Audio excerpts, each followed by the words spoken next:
काय सांगाल की होणारा नगरसेवक हा कसा असावा? होणारा नगरसेवक हा लोकांचे प्रश्न जाणून घेऊन त्याच्यावरती उपाययोजना कशी करता येईल.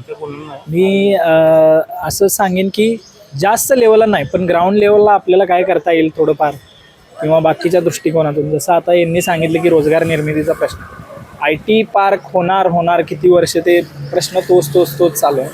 आय टी पार्क हो न हो, पण कंपन्या आणणे किंवा काय करता येईल त्याच्या संदर्भात, की मोठा आय टी पार्क होण्यापेक्षा बाकी अजून आपल्याला थोडक्या प्रमाणात काय करता येईल, किंवा सुरुवात कुठून करता येईल, काय करता येईल, अशा पद्धतीने करायला पाहिजे. कारण ह्याच्याशी निगडीत बाकीच्या लोकांना रोजगाराची संधी उपलब्ध होते, की जसं की सकाळी दूध विकत घेण्यापासून जे रात्री लोक खरेदी करतात, तेच आता आमच्या इथली लोक, म्हणजे जे आय टीमध्ये लोक वगैरे काम करतात, तेच पुण्या मुंबईला जाऊन ह्या सगळ्या गोष्टीचा तिथं रोजगार उपलब्ध होतोय. तेच आपल्या इथं होऊ शकतोय.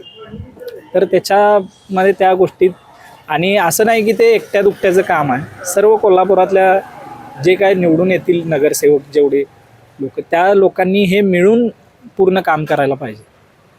कोल्हापूर म्हणून त्याच्याकडे लक्ष द्यायला पाहिजे, इन्स्टेड ऑफ की माझा वैयक्तिक काय त्यातला फायदा किंवा ही गोष्ट म्हणा.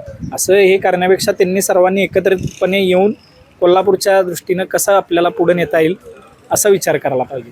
आता तुमचं बजेट नाही हलणार, कारण 28% फक्त 18% GST.